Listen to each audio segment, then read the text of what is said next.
Hi guys, Hi.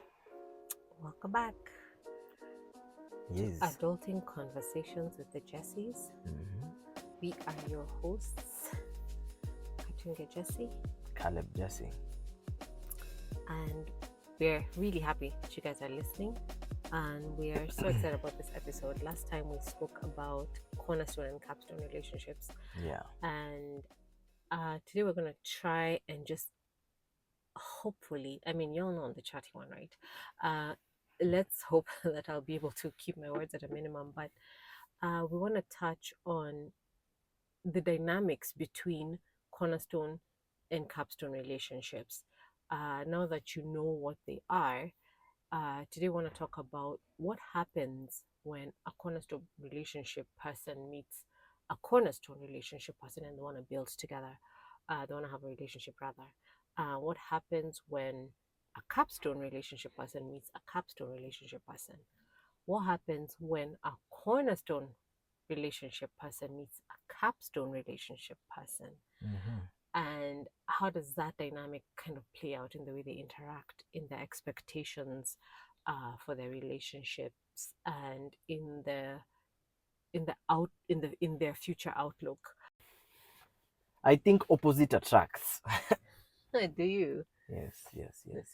And then they get some. And then they get something going. Mhm. And Capstone Cornerstone, um, if you think about it, there is one wants to build, one wants to start the relationship, but still build at the same time. And I mean, just backtracking to our previous episode, whereby we spoke of, when a capstone meets a cornerstone, Mhm. how are those dynamics? Because one, do you understand yourself to know who you are? Are you a capstone or you're a cornerstone? Uh, I think I'm a capstone because the way I did it was very different. I Mhm. I'm like, let's start, let's build together, and it worked for me. Capstone or Cornerstone? That sounds very That's Cornerstone that's like. cornerstone. I think that's cornerstone. Yeah. Uh yeah, actually, it is cornerstone. Now that worked for me. Cornerstone worked for me very well, but not everyone is like that. Especially knowing that now we're in the century we are in is producing more uh, Capstone. capstone than it is cornerstone, Yeah. and very few are really now want to do the thing of building together, and then building together as you already have a family. Don't do it the Mm. other way around because you want to feel secure. I mean, there are a lot of Yeah. you know mindsets that are very different when it comes to that, because Mm. some is driven by family pressure, Yeah. and mainly family pressure. Mm. And this is why you find that, yes, it was okay when they were in the dating phase, but now that they are married, things seem to be taking an entirely different turn. Mm. And it is ni vizuri kujijua. It definitely is. Yes, It definitely ni is. vizuri kujijua, because this way it's not that those individuals are um bad for each other. It's just that they're incompatible in that sense. They're not Mm. bad people, or Mm. they're not taking each other for a joyride, Mm. Mm. but it's just that they're just incompatible with the parameters Mm. that Capstone and Cornerstone sets. Mm-hmm. Yeah, I think that's actually true. I mean, I think global economics have caused us to really rethink how we build our relationships, how we build families, especially just the pressure of just I'm an adult. Can I survive out in the world on my own? You know what I mean?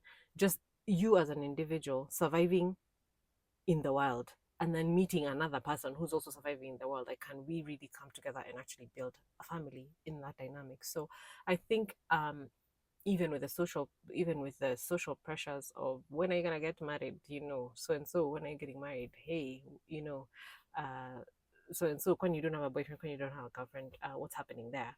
Apart from that pressure, a lot of people are thinking, yeah, it's not that they don't want a relationship, but in this economy, is that even sustainable? Um Again, I think there's been a lot of misinformation about how relationships work. Yeah. Misinformation in terms of the only thing that is readily available. Let me say not the only thing. What is readily available is the negative aspects of relationship. Mm-hmm. It is the drama. It is the divorce. It is the separation. It is the baby mama drama and baby daddy Yeah, baby drama. daddy It's drama. just always the drama. I mean, even in people's individual lives where it doesn't even have to do with relationships, it's like what is being pushed at us through the media we consume is just the negative aspect. And so the things that are working have a very small voice. You know what I Mm. mean? They have a very small voice. They're not the majority. And so it's so easy to believe that relationships are a drag, relationships are problems, relationships are the doom and damnation of, all of Man and woman. of all humanity.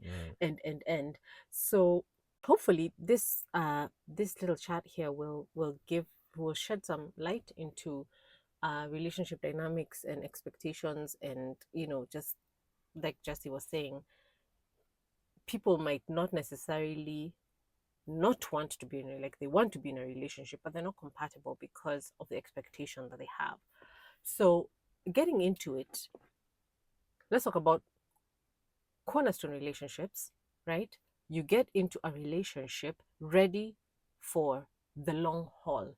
Na tutajenga pamoja. So it's not whatever it is that we're pursuing as individuals in our career, we are supporting one another in Mm. that sense. Like, listen, I need to take a year to go or maybe pursue a master's degree, Mm. and your partner goes like, okay, fine, so how do we do this? How much is it gonna cost?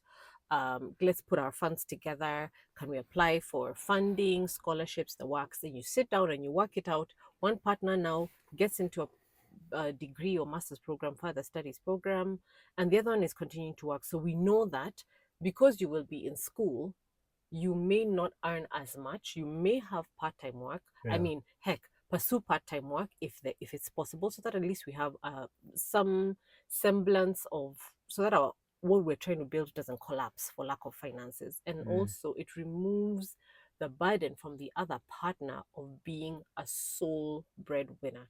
In the economy that we're living in, it's very tricky. It's very few who have the luxury of having single income homes that are very sustainable, Mm. and that people are living comfortably.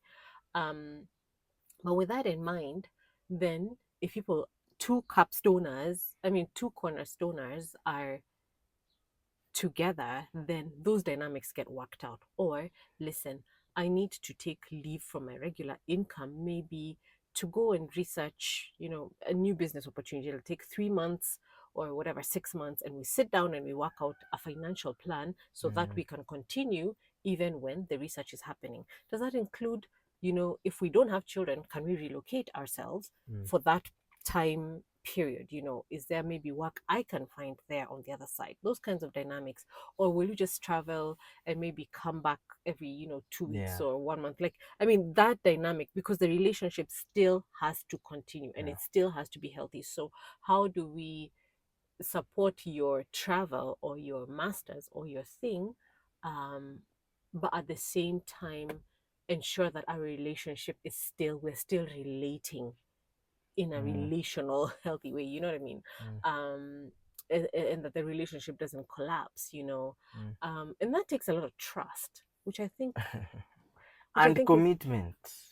yeah, And commitment hapo like, kwako na consistency.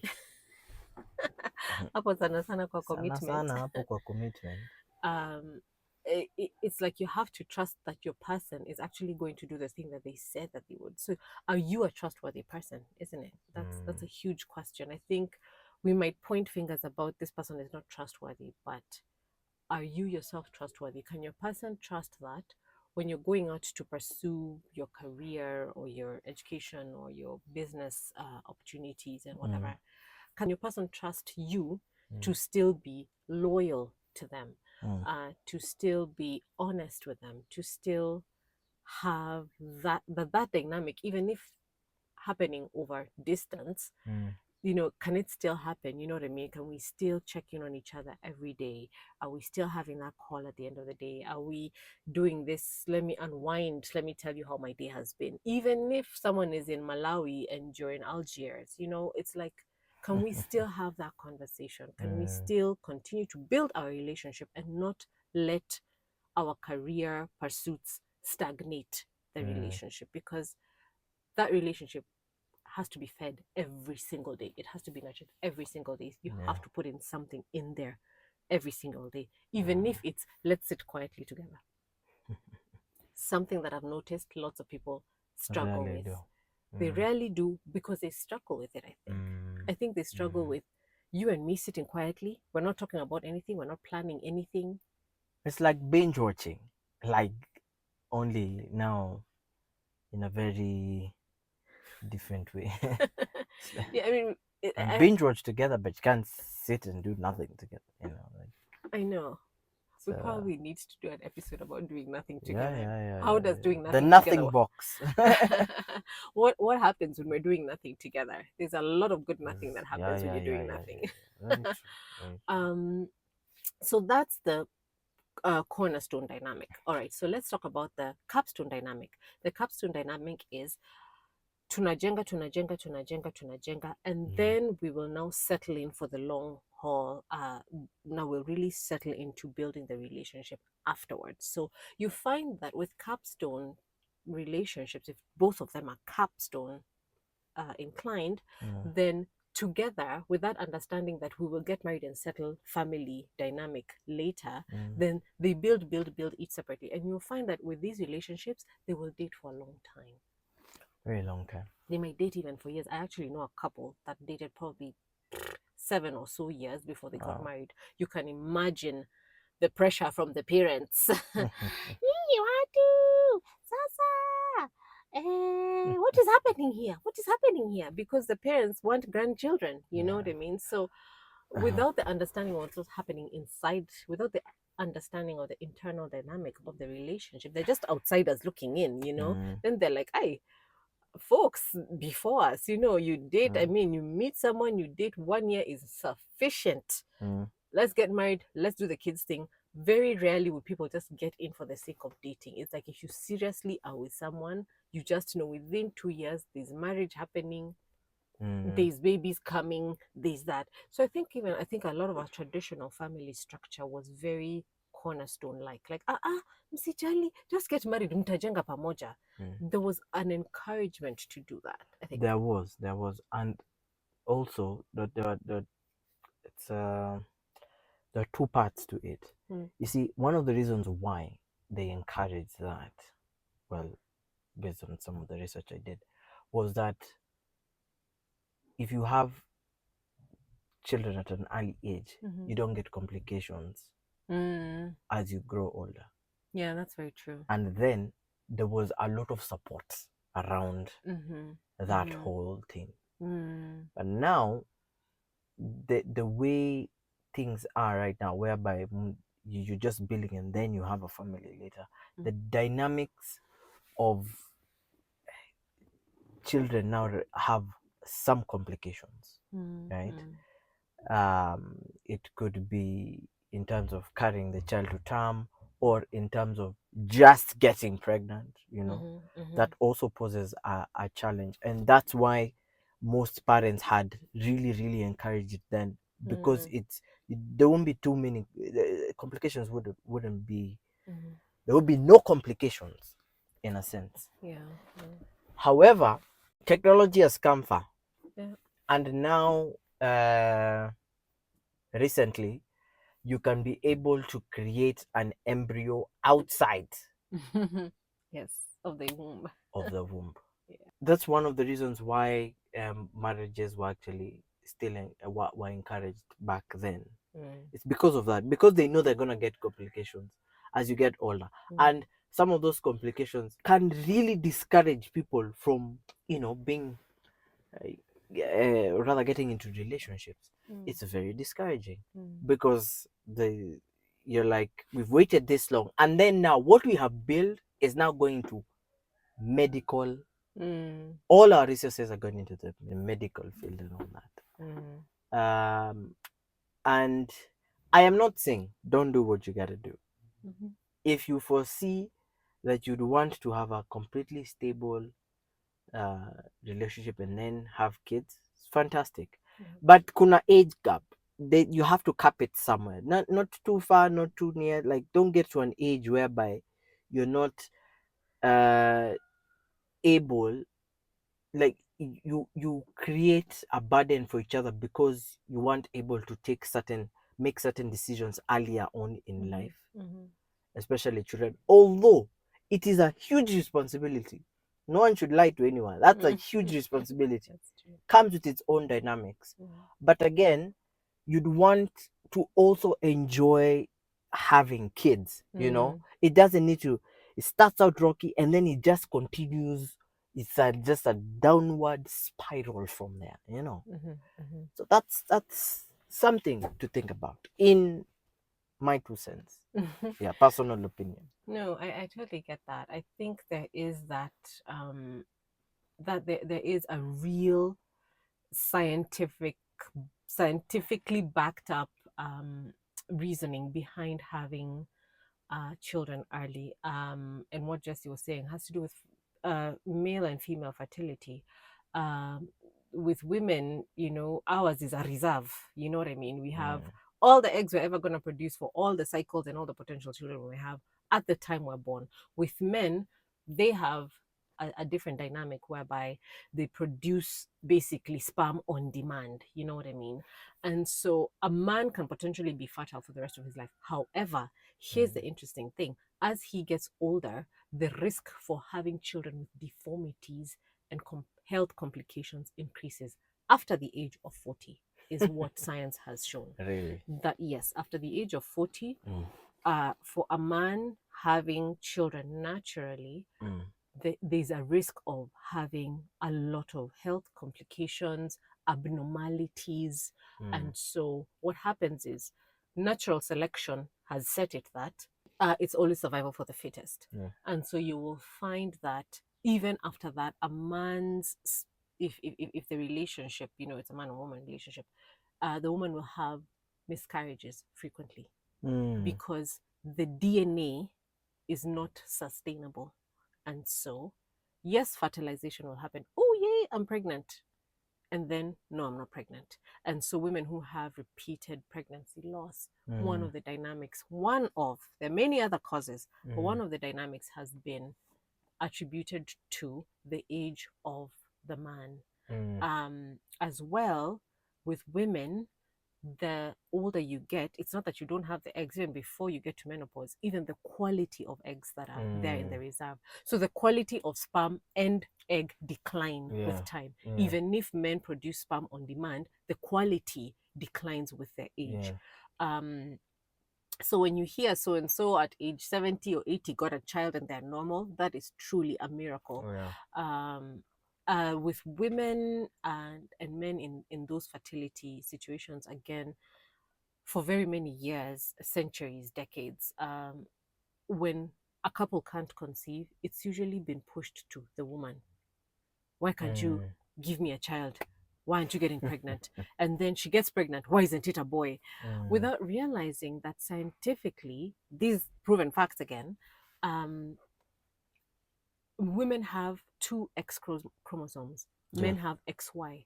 It's actually the man's The, chromosome that determines the gender of the child. yeah. If the man's chromosome and it's the Y and the X that join, then you get a boy. If it's the Mm. X and X that join, it's a girl. But there is no way to determine that. You can't say, okay, I'm gonna go in and it's gonna be a dude. that's how I'm going to do it. It's not going to work like that.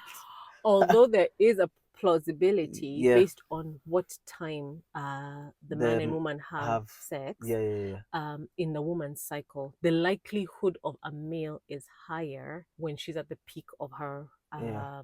of her fertility. Okay. Later on, uh, the dynamic changes. So if you're still not having a cycle, right after the cycle, Mm. there's a bit of optimum. Yeah. Right, rather toward the just before you get your cycle, Mm. there's like an optimum window there. Mm. But after the cycle, that window iko chini kidogo. So it's like that dynamic again.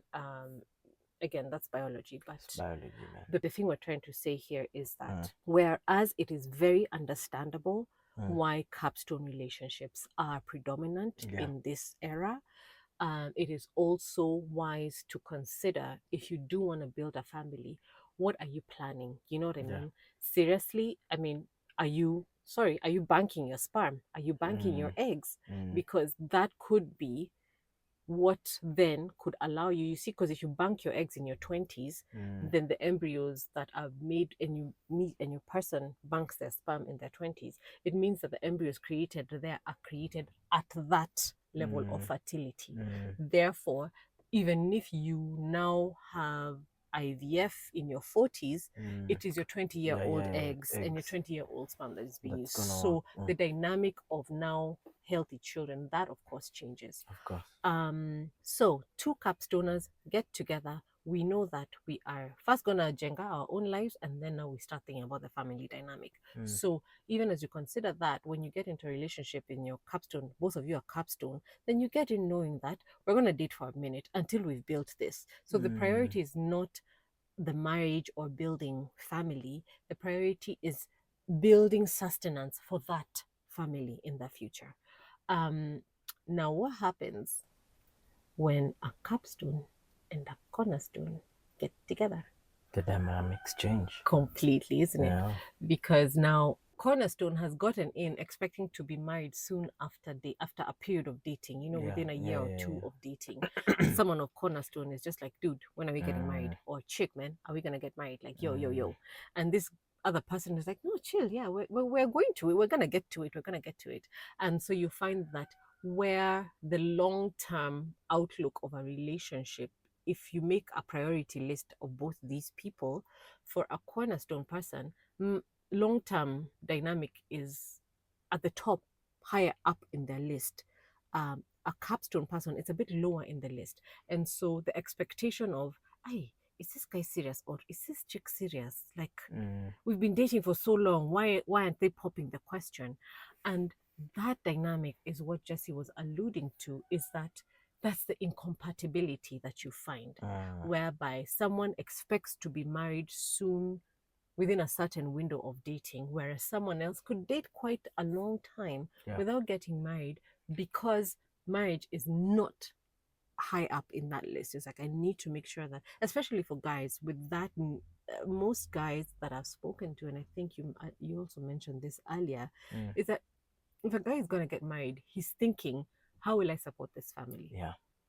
How will I provide for this family? It's not just societal pressure. Mm. My understanding from our discussion on that is that it's not just societal pressure. Mm. It's innate. Yeah.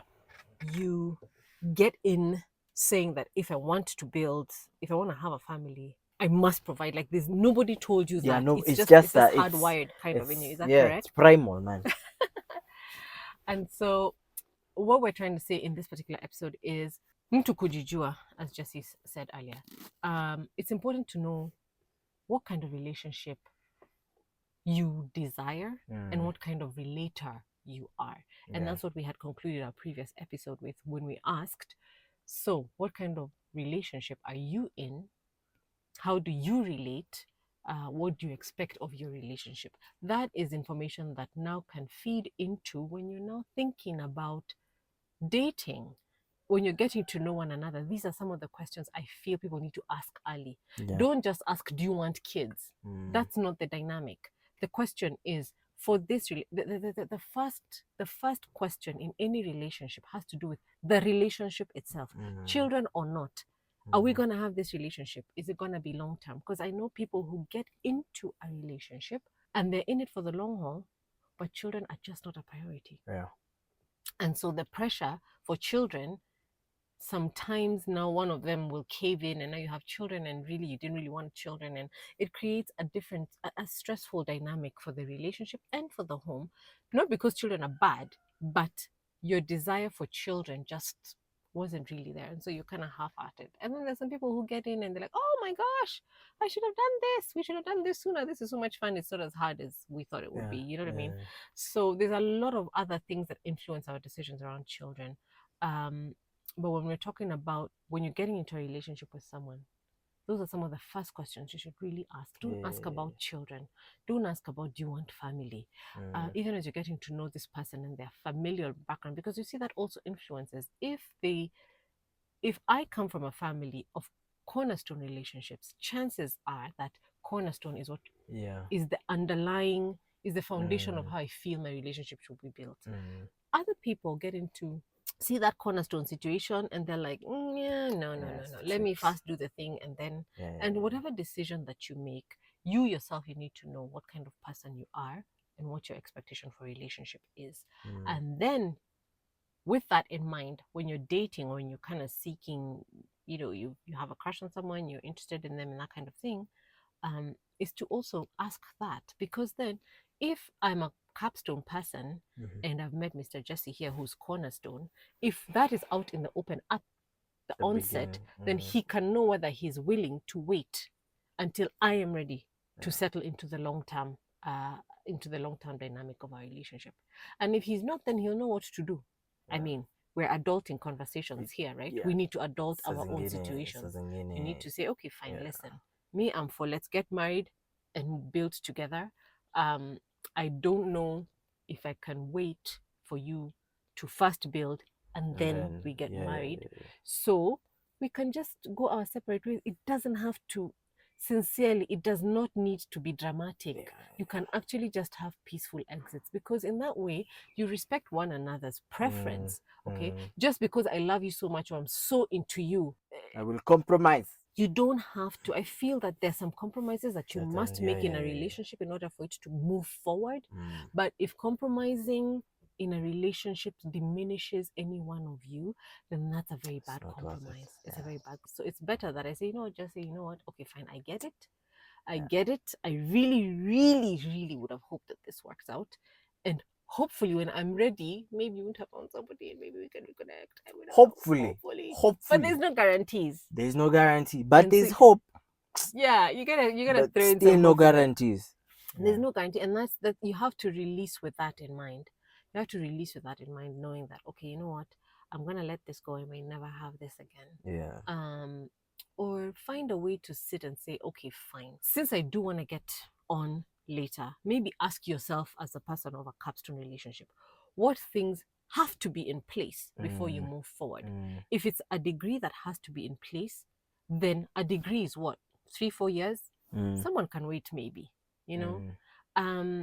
but if you're talking about you want that degree and then you need a master's and then you need to climb up the corporate ladder, that's probably 10 years at least. So you you also need to ask yourself, what are you requiring of your person? Are you being fair? Would you wait for you that long? Is it fair? You know what I mean? And I think it would be unfair to make someone wait longer than they're really willing to wait. It doesn't make them a bad person. It's not that they're impatient, but you see the way they see themselves building their life, it requires that person in it. Like having that relationship is a key ingredient to that future success. So I think that even as we check in on ourselves, even as we date, even as we self-evaluate, and then ask our partners, like, really, are you in this for the long haul? Do you want this relationship situation, do you want it later or do you want it now? And if you want it later, how much later? Can I wait for that or not? And these are candid discussions. They really should be had objectively. It's very tricky, of course, when emotions and hearts are entangled with each other, but respectfully it must happen, whereby I say, ouch, that hurts. It hurts that the idea that you don't want to wait, you'd rather get started. And especially for chicks, like, you can't even wait for me, we share the ones, I think we feel it a lot. We feel it a lot. But logically, But you have to take you know on what the I'm logic saying? and Yeah, say, how long are you asking this person to exactly, wait? You've already exactly. been dating so many, Yeah. months or years. You're asking them to wait another that. Like, is that fair on them? Because you Mm, see, if this person is wanting to build with you, it means that you are building something that they are not a part of. yes. It's not fair to them if they want to be a part of that building process. You know what I mean? Mm, So it's like, just release them, just release one another. true, true. Don't hate one another. Mm, Don't release out of hate, release out of respect, release out of understanding, release mm, out of empathy. You have to have some empathy and say, you know what, by the way, actually, you know what. And I think some of those, I'd say, peaceful breakups, though rare, mm. can make for fantastic future friendships. Yeah, I've seen that. I've seen Because that. whatever it is that I was gaining from being in that relationship, still, Mm, whatever drew me to you, mm, you know what I mean, apart from let me say, apart from the sexual dynamic, that arousal aspect, mm, there are things, your intellect, the way you do things, your mm, ideas. There are other things about you that I valued in that relationship. And so you find that even in the future, for example, if someone is really good with cars, maybe they know how to sell cars, they know cars and everything.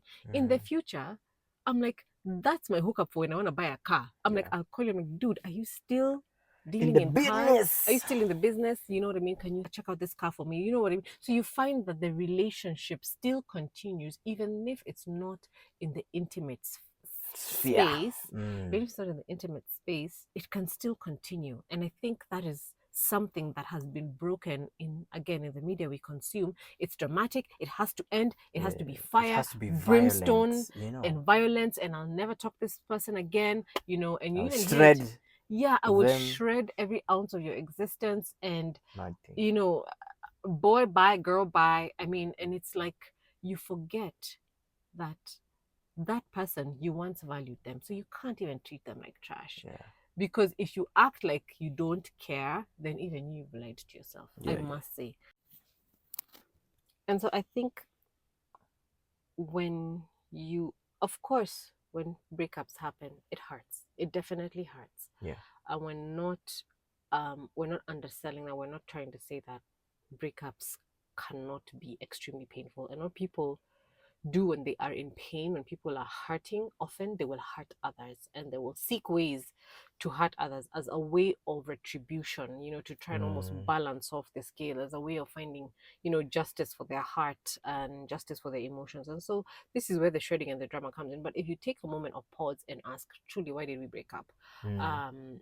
And we're not talking about the dynamic of, abuse or that kind of thing, because of course that's a whole other topic on its own. Yeah. But if we're saying that compatibility was the issue that made us not work, then saying that, okay, fine, for a time I thought this could work, Mm. and it hurts like hell, Mm. but I don't need to destroy this person. Why don't I go off into my corner and heal? Mm. Release this person to go off in their corner and heal, and you'll be very surprised at what comes out when both of us are healed. We might be able to come back and say, man, that really could have worked, or that Mm. kind of thing. We might come back and say, you know what, actually, in my process of healing, I also recognized 1, 2, 3 things Yeah. that I realized I could actually let go of, or I could actually change in order to have this. So we haven't shredded each other, therefore we can still interact in the future. That's how some people end up making up again. It's like, Yeah. we broke up and then we made up again, and then now when we made up, it was even better. You know what I mean? And I think that's the whole point of relationship dynamics is, when things are not working as well as we'd hope, or when things are not going the way we want, how do we resolve that? And how do we work that out? And now that we hopefully have taken some time to think about what kind of relationships uh, we desire and what kind of relaters we are, maybe that's another thing to now begin to consider, maybe in our next episode, Yeah. is how do relationships develop over time? Yeah. And I think we can call it the relationship graph. and how a relationship starts out and how does it progress and what happens Mm. when there's conflict or things are not happening, and then how do we, kind of move through that, and what happens when we're able to move past our conflicts Mm. in a healthy way, what happens when we're not able to move past our conflict. um, so thanks for listening in. Yeah. I hope that you found some uh, little nuggets that you can take home with you, or rather, if you're already listening in at home, that maybe you can like marinate on a bit. And please, like, share, subscribe, and most importantly, just send us feedback. Let's hear what you're interested in knowing more about. We can talk about more of different aspects, maybe something we've talked about in this episode or a previous episode, and you just want to know more, or you want to hear um, discussions around Yeah. specific aspects. Yeah. Yeah, so Yeah. It's been real as always. yeah. And we'll catch you on the next one. Yep, yep, yep. Peace.